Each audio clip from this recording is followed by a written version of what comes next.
안녕하세요. 신토부리 먹거리TV입니다. 나무에 기생하며 자라는 겨우살이에 대해 알아보겠습니다. 겨울에 산을 오르다가 하늘을 올려다보면 홀로 푸르게 자라서 눈에 잘 띄는 게 겨우살이입니다. 나무에 붙어서 수액을 빼앗아 먹고 자라지만 스스로도 광합성을 해서 영양분을 만든답니다. 그래서 반기생식물이라고 할 수 있는 특이한 나무죠. 겨우살이는 겨울에도 낙엽이 지지 않는 상록 관목인데 높이 40에서 50cm로 자랍니다. 뿌리가 거의 없고 잎과 가지가 전부입니다.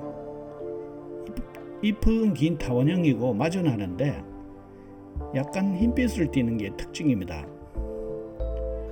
봄에 노란색 꽃이 피고 공 모양 열매가 달립니다. 선선한 가을이 되면 노란빛을 띠는 녹색으로 익어갑니다. 어떻게 저 높은 나뭇가지에 새싹을 틔우고 자라는지 참 신기하죠. 겨울살이 열매는 새들이 먹을 것이 없는 겨울에 좋은 먹잇감이 됩니다. 그런데 열매는 끈적끈적한 점액이 있습니다. 새가 열매를 먹을 때 씨앗이 새 부리에 착 달라붙어서 떨어지지 않습니다. 그러면 새들이 씨앗을 떼어내려고 부리를 나뭇가지에 막 비비게 되는데 씨앗이 이때를 놓치지 않고 나뭇가지에 붙어 새싹을 틔우고 수액을 빨아먹으면서 자랍니다. 그래서 나무 위에서 자랄 수 있는 것이죠.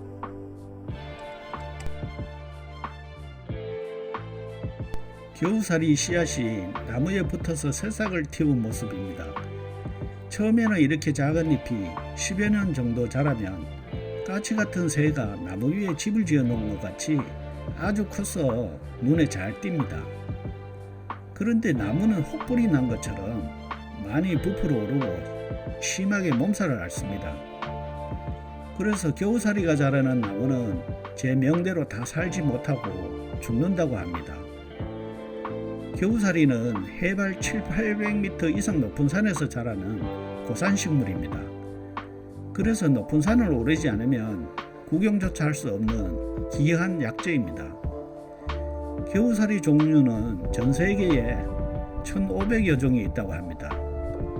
우리나라에서 자라는 것은 기생하는 나무에 따라서 꼬리 겨우살이, 동백나무 겨우살이, 참나무 겨우살이, 뽕나무 겨우살이 등이 있습니다.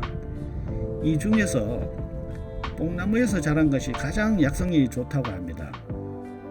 그런데 산에는 뽕나무가 흔치 않기 때문에 뽕나무 겨우살이는 눈에 잘 띄지 않고 대부분 굴참나무 같은 참나무에서 붙어서 자라는 겨우살이가 가장 흔합니다.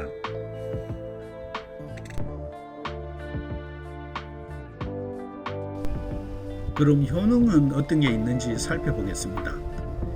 겨우살이는 한약명이 곡기생인데 떡갈나무 곡자, 붙일 기자, 날생자를 씁니다. 주로 참나무에서 기생한다고 해서 이런 생약명이 붙여진 것 같습니다. 식양청 공정서와 조선시대 의서에 기록되어 있는 것을 보면 예부터 주요한 약재로 쓰인 것이 틀림없어 보입니다. 그럼 어떻게 먹으면 좋을까요? 가지와 잎을 끓여서 그 물을 하루 2번 아침 저녁으로 마시는 것이 가장 일반적인 방법입니다. 한방에서는 요통, 치통 같은 통증 완화와 고혈압 같은 혈액순환 개선과 종양 제거 등을 목적으로 약재로 이용한답니다. 우리나라뿐만 아니라 서양에서도 오래전부터 다양하게 약재로 이용해왔고 근래에는 항암제 소재로 이용하기 위해 연구에 박차를 가하고 있습니다. 우리나라에서는 피부 미백이나 자극 완화 등의 기능성 화장품과 항암제 소재 개발로 관심을 끌고 있습니다. 이 같은 효과는 예문원과 제약사나 화장품 회사의 특허 출원을 통해 계속 밝혀지고 있어요. 이런 것을 보면 겨우살이 가치는 앞으로도 계속 높아질 것 같습니다. 그런데 사람과 체질에 따라서 두통이나 어지럼증이 약간 나타날 수 있어서 주의가 필요합니다. 하지만 먹는 것을 중단하면 금방 증상이 사라지므로 생명에 영향을 끼칠 정도는 아니라고 합니다.